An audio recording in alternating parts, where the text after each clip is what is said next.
Support for Breadwinning Mums comes from Official. Official knows that relationships are everything.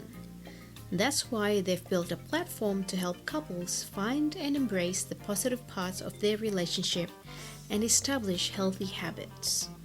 Official's goal is to help couples experience more together and capture those memories in ways that weren't previously possible.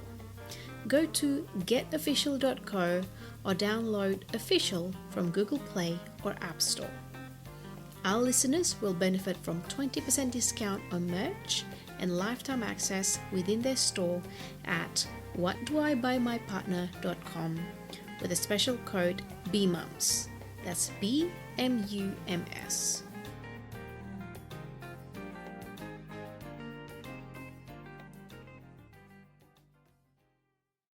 Coming up next on the Breadwinning Mums.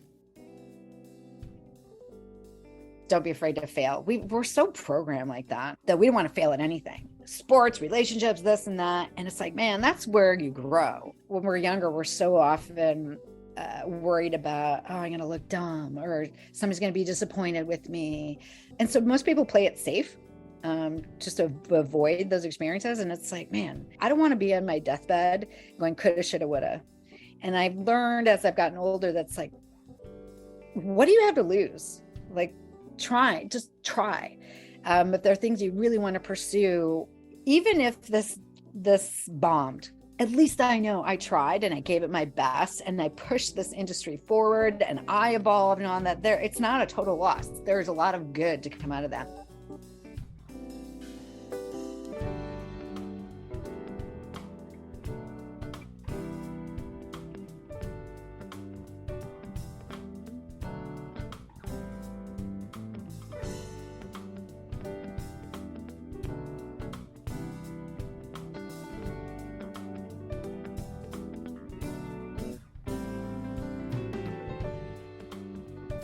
Welcome to the show. I'm Jane Lim. On the Breadwinning Mums podcast, we debunk the myths of working mums, cheer each other on, and show the world that it's okay to be a mum and still pursue excellence in your chosen area of expertise.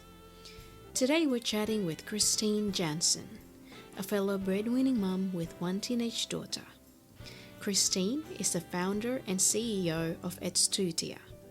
She shared with us her life story about growing up in the Midwest, moving and finding her place in New York City, and arriving at the pinnacle of her career with Edstutia. Here we go with Christine Janssen.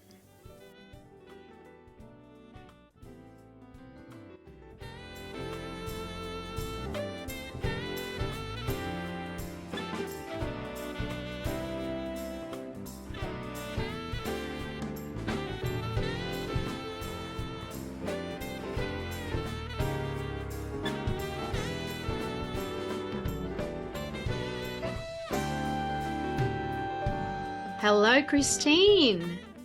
Hello. How are you, Jane? I'm very well. How are you?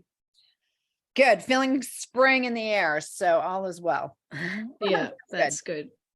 Okay. So, Christine, can you tell us a little bit more about yourself, where you started from, and how you came to be where you are?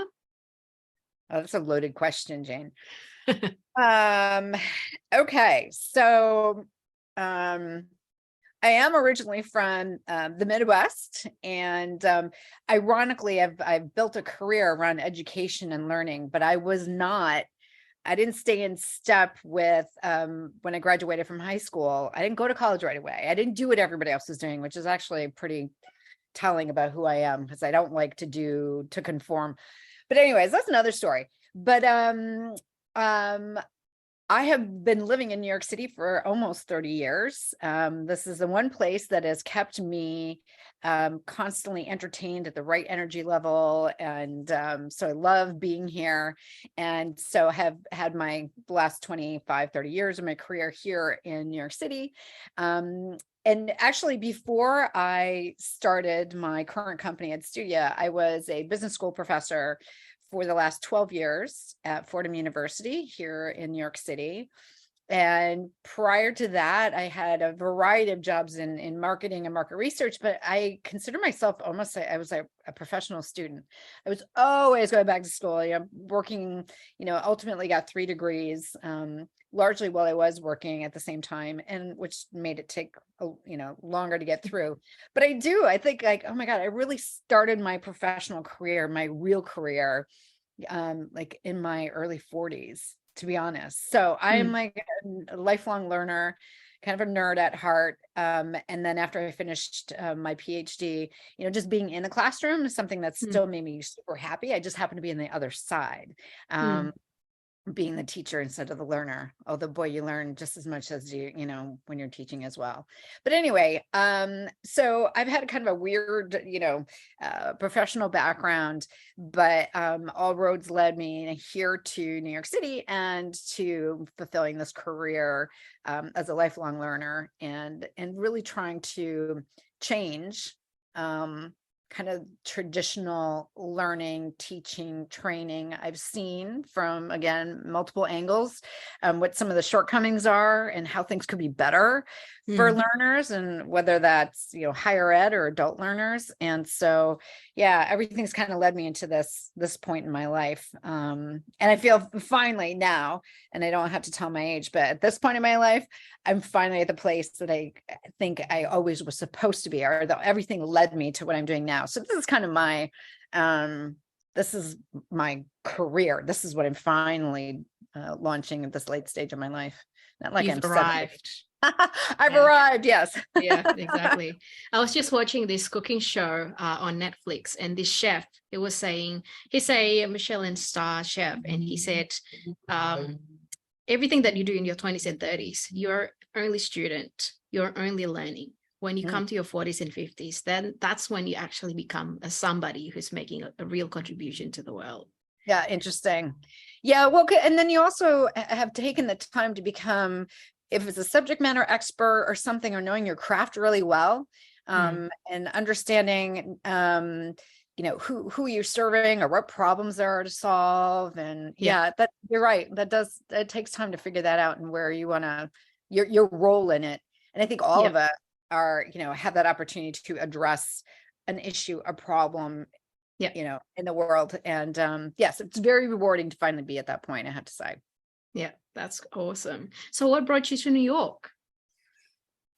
I was living in Connecticut prior to being in New York. And every time I came here to visit, I remember driving up the West Side Highway as I was leaving, and I'd look back and I would point out the window and like, oh, I'm going to live there someday. Like, okay. Back. Like, I just knew, like I loved to move when I was younger and tried different places in the United States, but the vibe and the energy, I so thrive at the, this type of energy. Whew. Yeah.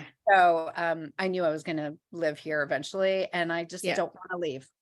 I didn't get it before, and I've visited New York multiple times as a tourist, and I'm not sure whether if it was a jet lag or the season that I was in at the time. It was always usually the dead of winter.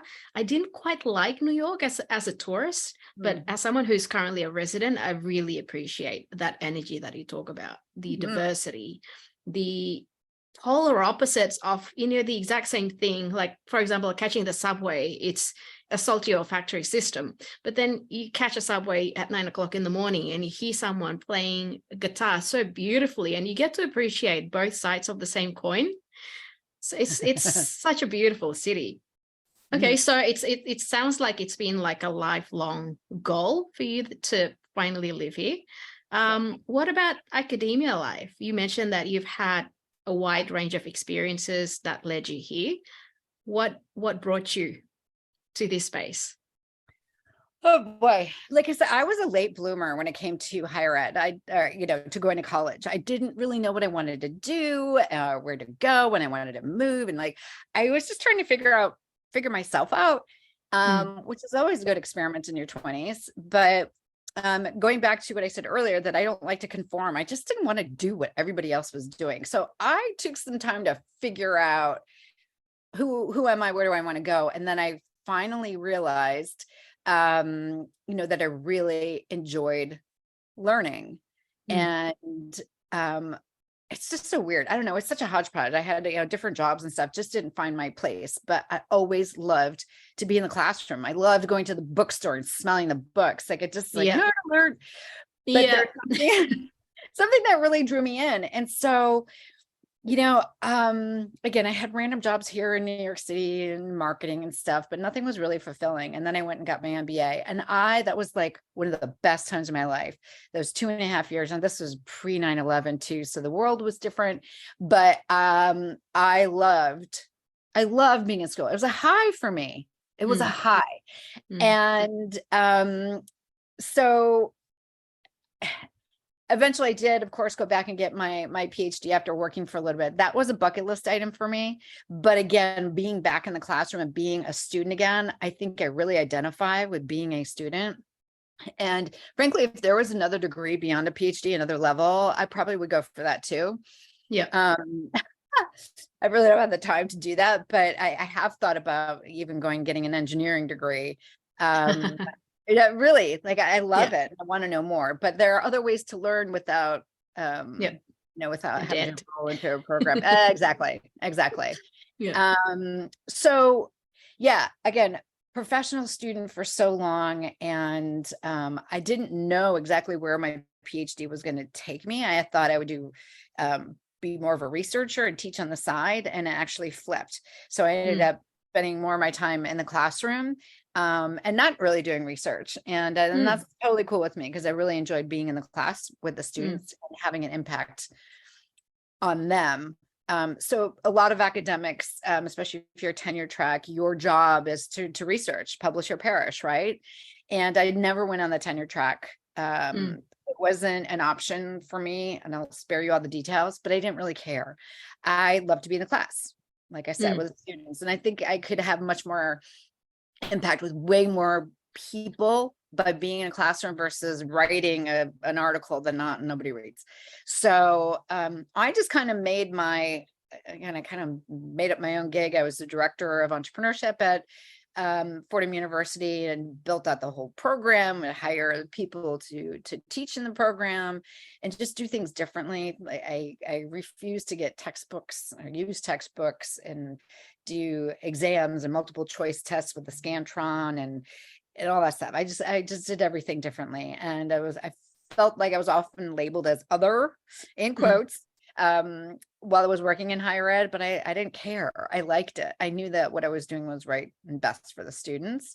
And so that was a great tenure, for lack of a better word, while I was in higher ed. I loved it. What I didn't like was the established systems within these institutions that actually kind of suppress innovation, whether it's from faculty, leadership, or even the students. And I hated that.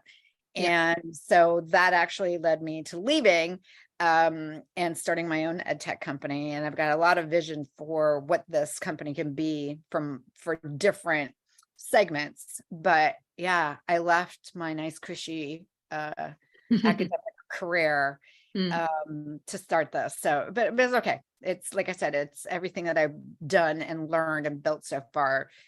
I really feel like it's led me to do exactly what I'm doing right now. So that feels good.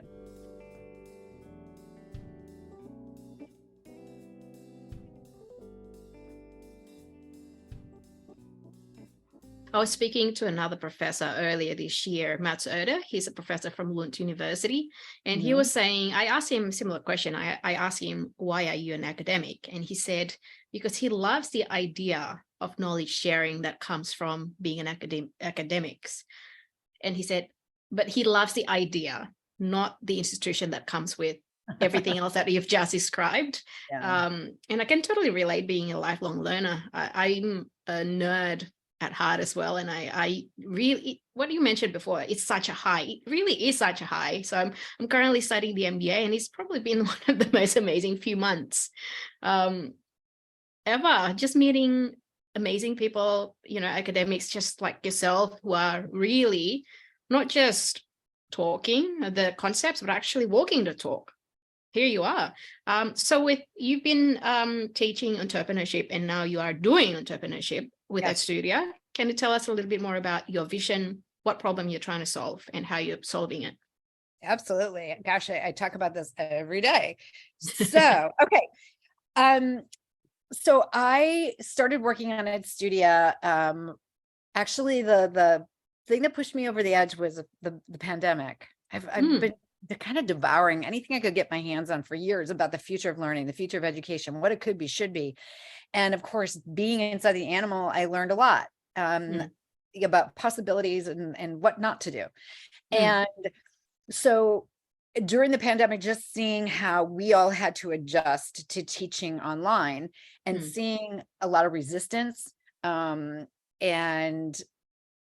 just like with faculty and other administrators, that we had to adopt. We had to adopt to something we couldn't control, or adapt to something we can control, and adopt a new technology. And for the pandemic, I'm very grateful that it pushed us to start using more technology. Otherwise, this would have been kind of kicking the can down the road, and not having to integrate new tech out of necessity. So anyway, that experience was eye-opening to me. I kind of like disruption in a weird way. And I love the fact that we were like, okay, cool. We're going to use technology, and we have to be new tech, and we have to be prepared. We didn't know in the fall of 2020 if we would be going back to class or not. So we had to be prepared. Face-to-face situations, completely online, or some sort of hybrid. And all my classes were set up no matter what. I was like, good to go. And I love the variety of it.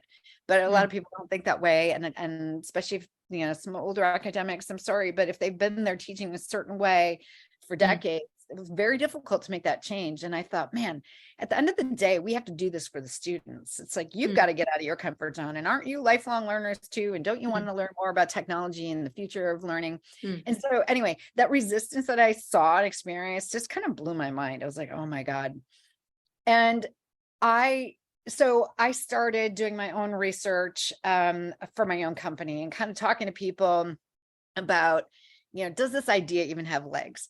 So my original vision for Edstutia was to create an alternative university that would go head to head with the traditional institutions in a 4-year college degree, but something that was much more affordable, much more accessible. There's so many people, especially in the US, the tuition's out of control, and there's so many people that just get closed out of the option is not even on the table for them. That just could never afford this. And then for everybody else, it's either your parents are like coughing up their retirement savings, or the students get buried in debt. Like, that whole situation just really bothers me. And I've also experienced that myself, putting myself through 3 degrees, 2 of my graduate degrees here in New York City. If you want to do the math, I'm happy to share these horrific numbers, but I got buried in debt too. And I felt like it was a punishment. Whenever I had to pay the monthly payments, it was suffocating. And I'm like, I know this is a big problem. I know rising tuition, the student loan debt issue, the fact that students aren't learning in step with the demands of the workplace. And I wanted to address all those things. So here's my alternative university. It's like, okay, why do we have to take 4 years? How about 2 years? How do we cut that tuition or the cost of the education way down? And let's leverage experiential learning. I'm all about learning by doing. That's really where the magic happens. I've seen one too many student, in a class, or just think about their whole college career, where they're usually sitting in the classroom as a passive learner and being spoken to. And then here regurgitate something on an exam, and you walk out the door, and then here's your degree. We're not really preparing them for a real job and a career. And then, they're not learning how to think and the problem solve it like they should be. And then also the skills that they're learning. There's this massive skills gap in this country and probably globally. And it's just ridiculous. It's like higher ed is not listening to what employers are looking for. What do they need? And you think about what industries are booming, where are the jobs? And so many of them land in the fields of data science, cybersecurity, even digital marketing and analytics. And all these things are tech driven, except so many of our students aren't required to learn a whole heck of a lot of technology. This is one of the reasons why I am, a lot of people are not going to like this comment, but I am not a fan of liberal arts programs, because these students are learning a little bit of everything, but they don't really have any like hard skills that employers are looking for. And I kind of feel like they're just kind of being sold something that doesn't really have a lot of value. That's a whole other story. But we are doing our students a disservice, but not really reinforcing the tech component. It doesn't mean you have to be a coder, but it means you need to understand the language of technology and, any business. It doesn't matter what industry or sector you're in. We're all going through this digital transformation, and those folks who can understand that will do so well in their careers. So again, I just didn't feel that we were serving our students as well as we should. And I'm like, there's got to be a better way.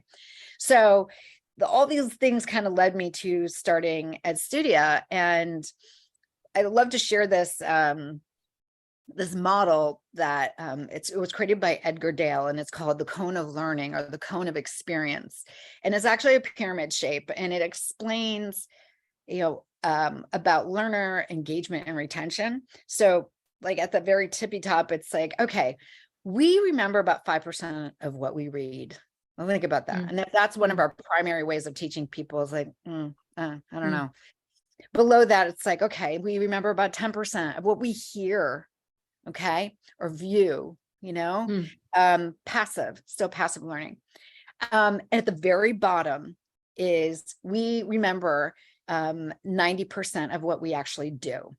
Ding, ding, ding. That's what I'm focusing on. And I think that is just like, that's the answer.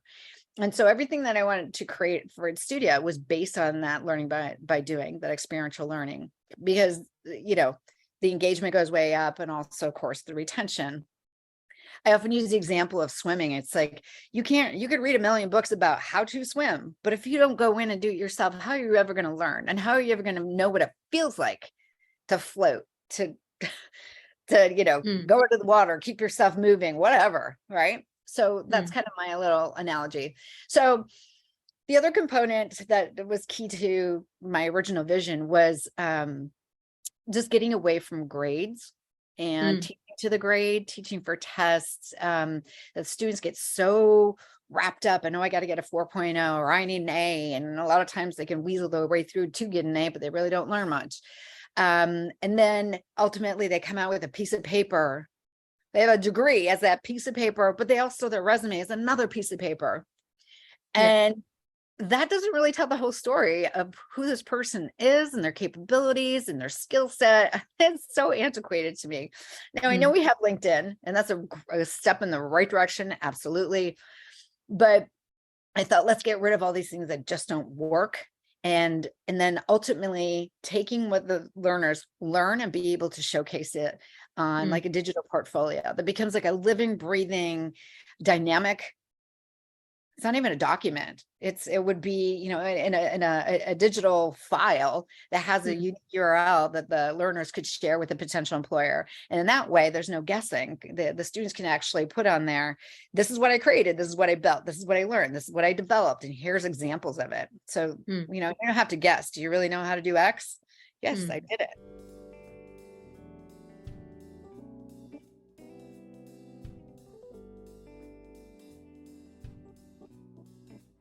That was my original idea. And what I learned is that it's very hard to change people's mindsets and perceptions on what education is supposed to be and to look like, and the expectations that if you don't go to college, you're not going anywhere in your life, and blah, blah, blah. And so that's going to take a little bit of time to change people's perceptions. So ran into some roadblocks with that. But then at the same time, thank you, Mark Zuckerberg. He has this announcement about the metaverse and changing their name to Meta. And that big, I don't know if you remember that in the fall of, I guess it was 2021. And it just made the metaverse and VR, much more household name that people are paying attention to. And at about the same time, I remember reading about companies like Accenture that were investing in the technology and buying all these headsets. And remember, we're in the thick of managing virtual and hybrid teams, and thinking of convenient, or not convenient, convenient, but innovative ways to keep people connected, and collaborate and communicate and still play and work and learn and do all that stuff together, even though we were apart.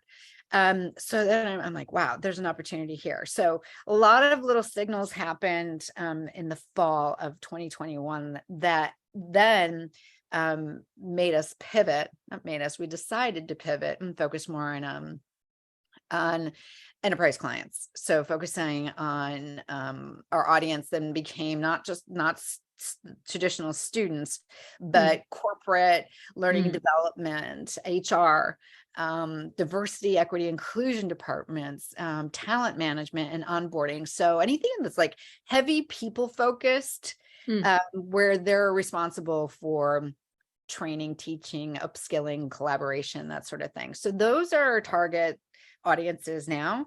And so what we're suggesting to these folks is to take what you already have. So for example, what are you doing now for onboarding new employees? What we're suggesting is VR enhanced learning. So it's not saying replace everything that you've done in the past with VR and be in virtual reality 24/7.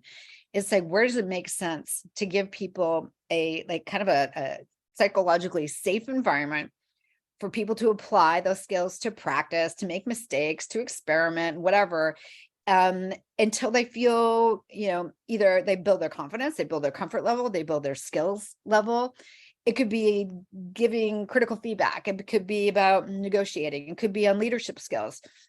But having this virtual space is such an awesome way to connect people in this different dimension. So again, no matter where people are geographically, they can meet up in this space, feel connected, feel a part of their team, and continue learning in a much more immersive, engaging way than Zoom. Like we've all moved to Zoom, these virtual meetings. And when people, I kind of laugh when people talk about, virtual learning and virtual training, and really what they're talking about is like a Zoom session. It's like, that's not really. No, that's not like immersive virtual learning. So we're trying, people are getting fatigued with Zoom and that type of interface. And so, the timing is great and really ripe for having this other option and medium, if you will, to connect people through virtual reality, and using different forms of immersive technology,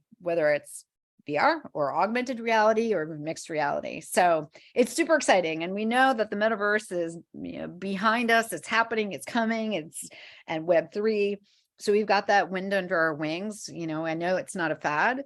So it's like really trying to be at the forefront in when it comes to learning. So like I said before, everything that I've done in the past has led me to this point that I can be creative and innovative and leveraging technology and addressing problem.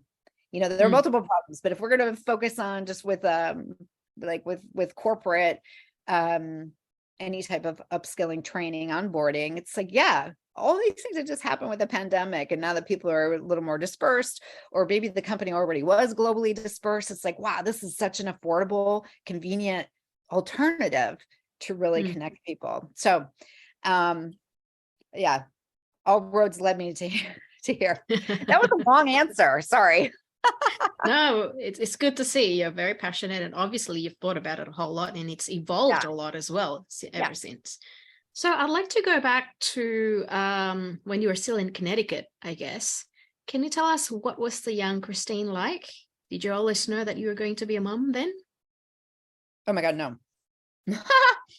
No, I'm very much into my career and school. I moved to the city when I was just turning 30. And it's a very interesting dynamic. Okay, we're not talking about Connecticut here, but the younger version of me. Living in New York City, there's so much opportunity, there's so much to do. It's like just having a ball as a young person.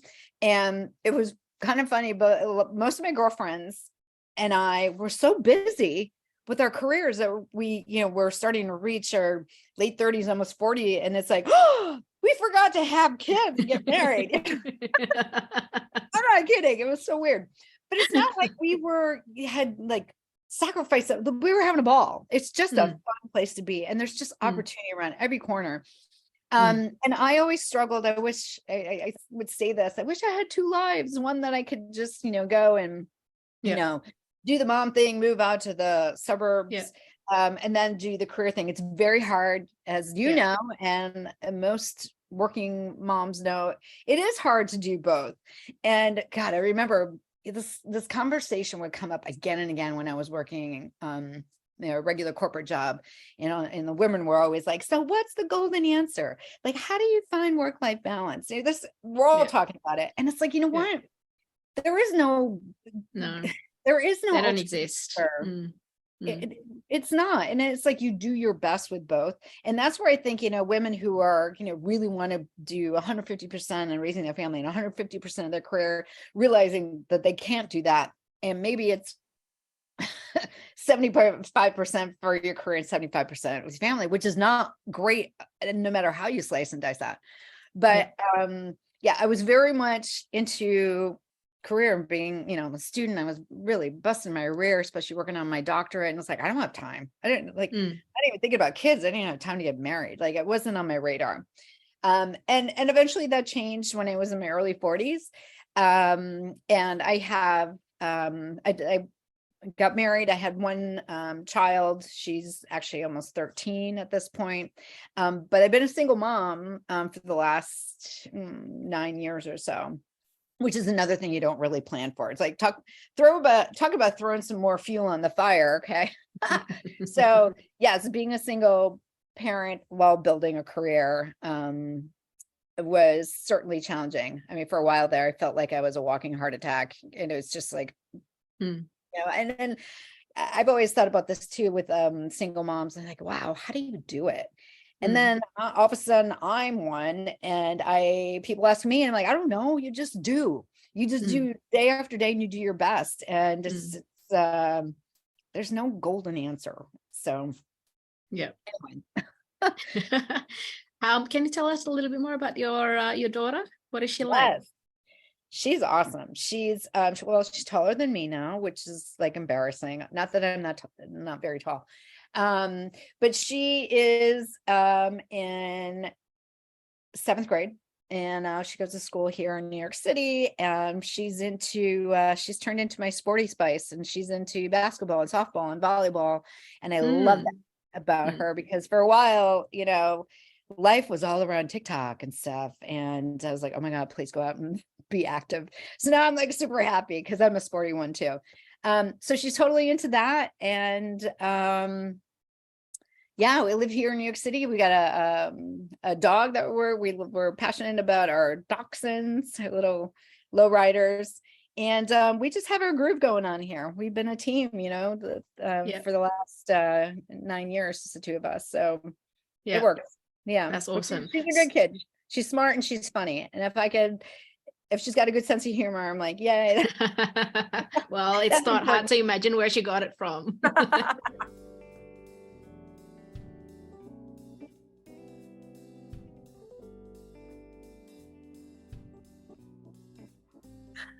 So she was about 4 when you guys split. Was there any particular thing that really got you through that phase? Oh my God. A lot of wine. Kidding. Sort of. You know what? I can't even remember, Jane. I feel like it's such a blur. I don't know. You know what? I do have to say this. Being a professor and having that academic lifestyle was a lifesaver for me, because I only had to go into work maybe 2-3 days a week. Those other days I could be at home. She would go to daycare a couple of days, but otherwise I could spend time with her, and I could take her to swim lessons or whatever it might be. And then I would have a month off at Christmas time, and then I'd have the summers free and do things with her. So God, I can't imagine if for the women have to do a regular 9 to 5, 48, 50 weeks of the year, oh my God, that's going to be so hard. So I'm super grateful. That's kind of how I got through this. It was a very flexible lifestyle as a professor. That's awesome. Okay. And so she's almost 13 now, going through the phase. How are you dealing with that? Well, just over the last couple of months, she is now at a point where she doesn't really want to hang out with me. I'm not cool. I'm annoying. And you know what? I am cool, but she doesn't think so. Yeah, she's transitioning to this teenager, and I sit and try to think about, well, how was I when I was that age? And I was very independent too, and I, similar. But from a parent perspective, it's actually like, it kind of hurts. It's like, wait a minute, you don't want to hang out and watch a movie with me? You don't want to snuggle like we used to? No. So a lot of parents, especially when it comes to daughters, will say, oh, they'll come around, they'll eventually come back, and they'll realize, the relationship they have with you. But I'm kind of in the thick of it right now, that I'm annoying.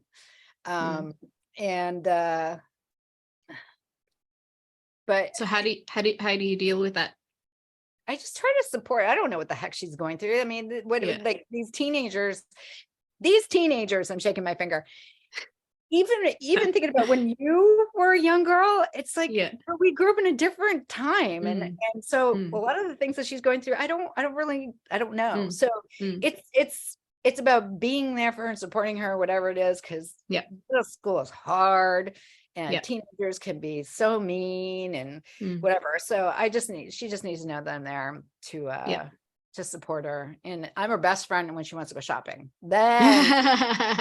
Then she likes to hang out with me. You still have leverage by the sound of it. Totally.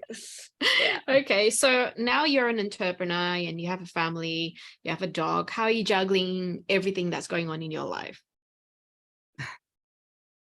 I was reading, no. It was an audiobook about the venture capital world. And the guy that wrote the book was talking about life as an entrepreneur. And he said, you know what? You don't sleep well. Your health kind of goes to hell. And you sacrifice your social life. And he was like, those three things to me. I'm like, yeah, that's exactly it. You don't sleep a lot. Your head just kind of races.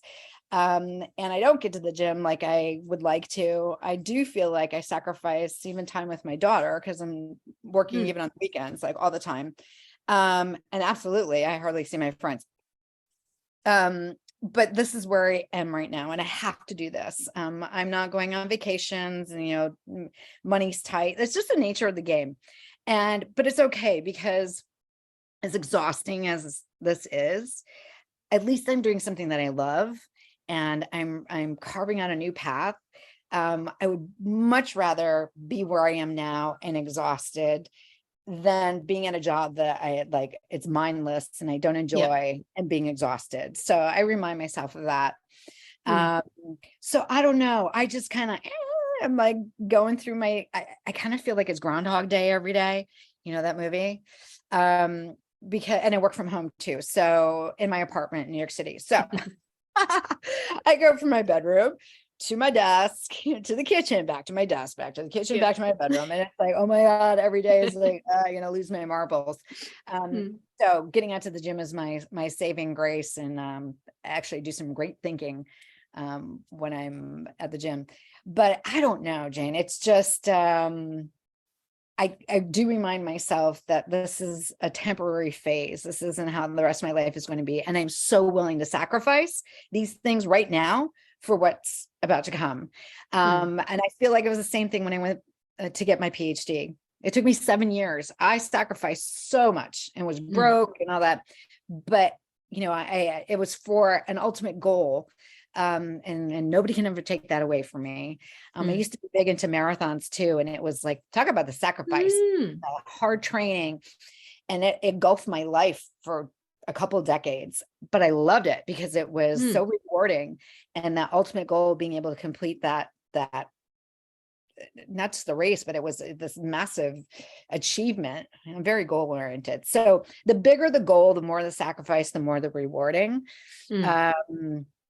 The more rewarding. So I don't know. I just, that's what drives me. And again, this is like kind of my penultimate career moment.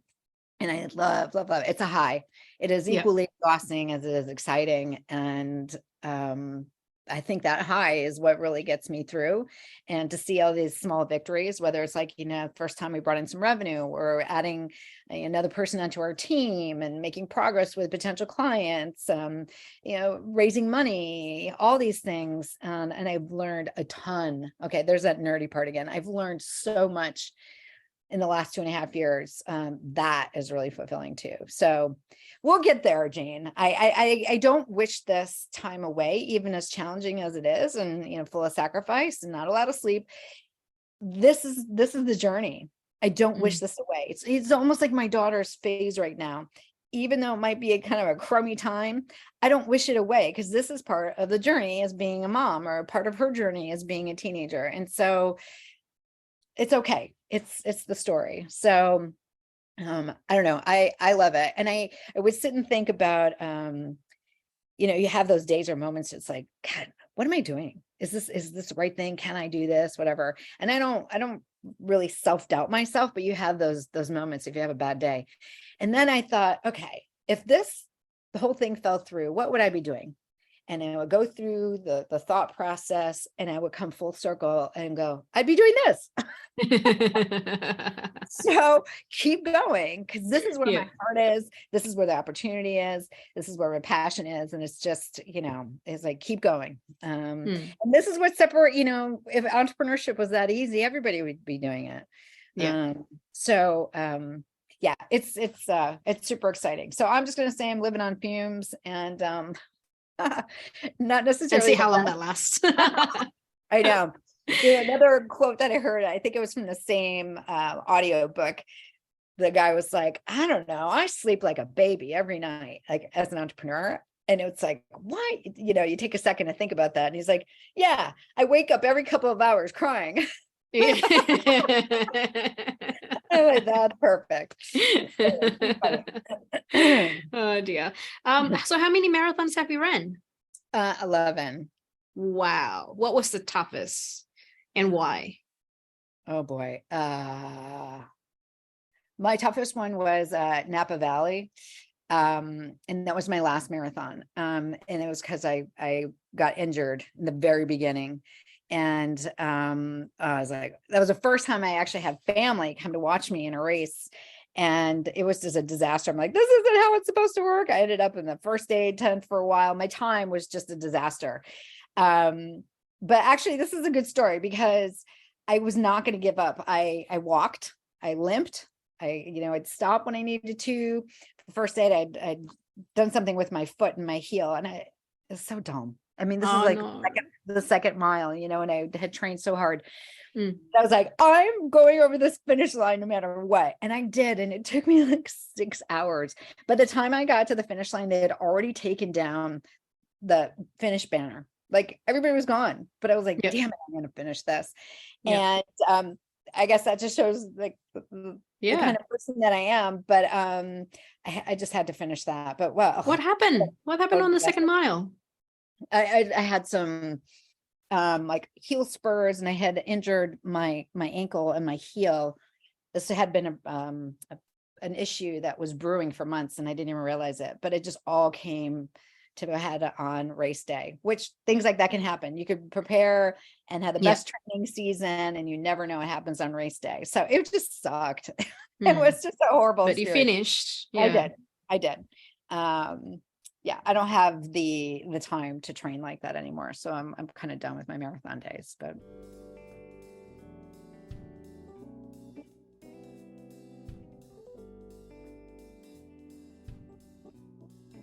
If you could give your younger self one advice, I guess the Christine that just finished high school, knowing all of the wealth of knowledge that you have now, what advice would you give the young Christine? One thing that comes to mind right off the bat is to not worry so much about what other people think about you and your choices, and to really follow your heart and your gut and what's important to you. Carve out your own path. And that leads to probably one of the biggest bits would be to not be afraid to make mistakes. Don't be afraid to fail. We're so programmed like that. And it always bothered me too with my college students, that we don't want to fail at anything, sports, relationships, this and that. And it's like, man, that's where you grow. And don't be afraid to throw your hat in the ring, to try something. When we're younger, we're so often worried about, oh, I'm going to look dumb, or somebody's going to be disappointed with me, or I don't want to look bad. I don't want to be labeled that I failed at something and I didn't succeed. And so most people play it safe, just to avoid those experiences. And it's like, man, I really, this kind of leads me to what drives me is that I don't want to be on my deathbed going coulda, shoulda, woulda. And I've learned as I've gotten older, that's like, what do you have to lose? Like, just try. If there are things you really want to pursue, or just even this business, like, even if this bombed, which it won't, but even if it did, at least I know I tried and I gave it my best and I pushed this industry forward and I evolved, and on that it's not a total loss. There's a lot of good to come out of that. So I think I've learned that over the years. And so I wish as I was younger, that's like, there's a lot of lost opportunities that you just didn't pursue because you sit and talk yourself out of it, or somebody else talks you out of it, or the, what ifs and being so uncertain. And so I guess having more confidence and more chutzpah and more of a risk taker mindset, and not being so worried about, I'm not saying going to throw a caution to the wind and be stupid about it. I mean, you got to think about things, but being okay with taking a chance, and no matter what the outcome is. I don't know, that's where life happens. That's I love that. So I think that's what I would probably tell myself, to push myself earlier. Yep, that's beautiful. Do you have an alpha mom song? So when things are going crazy at work, you have a lot of demand from investors, customers, your staff, your daughters giving you hell, and personally you don't feel well as well. What one song do you play on the back of your mental mind to make it through the day? Oh my God, I don't have any one specific song, but I will usually put on, I am a Rolling Stones uber fan. And I wasn't so much when I was younger, because when I was younger, I thought, oh man, these guys are old. They're not going to be around very long. And then just later in life, I really kind of returned to digging all this old classic rock and roll. And now I'm obsessed with them. So anything that, I've got some of my favorite Stone songs, but anything with the Rolling Stones is what will get me feeling good and hyped up and resilient. Yep. I get on the wall. So that would be my go-to. Awesome. Okay. Well, Christine, thank you so much for sharing your time with us. I really appreciate it. I guess that's a last note for all breadwinning moms out there who are currently in the middle of either a separation or divorce, and finding it really hard to juggle both, let alone keeping their mental state composed. What one advice would you give them if there was just one thing that they could do each and every day? Have a couple glasses of wine. They're probably doing that already. I know people say this, and I did not subscribe to this fully, but it is so true. It's like, you have to take care of yourself before you can take care of everybody else. And I've always been a gym rat. Like, that's one of my happy places. I know not everybody is like that, but finding time to exercise and get some of your energy or frustration or whatever emotions out through the gym is an awesome way to expend that energy and to feel better about yourself at the same time. So that's one thing that should never fall off your plate, because not only will it help you feel better, it just seems like mentally keeps you a little more balanced. So and besides, you have to keep working out to work off all the calories from all the wine. So it's just like a nice balance. Yeah. It's a very sustainable cycle. There you go. Well, hey, listen, if that's something that makes you happy, whatever. But it is, you cannot go in search of that. What is that one answer of the perfect work-life balance? Hopefully, because of the pandemic, hopefully some people are able to work more from home and find a little more work balance. And I'm like, oh, that's so awesome that we can do this now, that parents can actually go in the middle of the day to a conference or see a kid in an event where that was so much harder before. So again, silver lining from the pandemic. But I really would say you've got to, it sounds so cliche, but you really got to take care of yourself first. To be the best version of you. And it doesn't mean a perfect version of you, but the best that you can at the time. And also remind yourself, like, it's not forever. Like the state of trying to, juggle these boulders is, it goes so fast too. I find it hard to even remember some of the things, like the questions that you're throwing at me, or what was it like back then? Like, I don't know. Cause it's like, you're going so fast, 100 miles an hour. You're just trying to So take care of yourself. Perfect. All right. Thank you so much, Christine. You're so welcome. Thank you for the opportunity. This is so fun.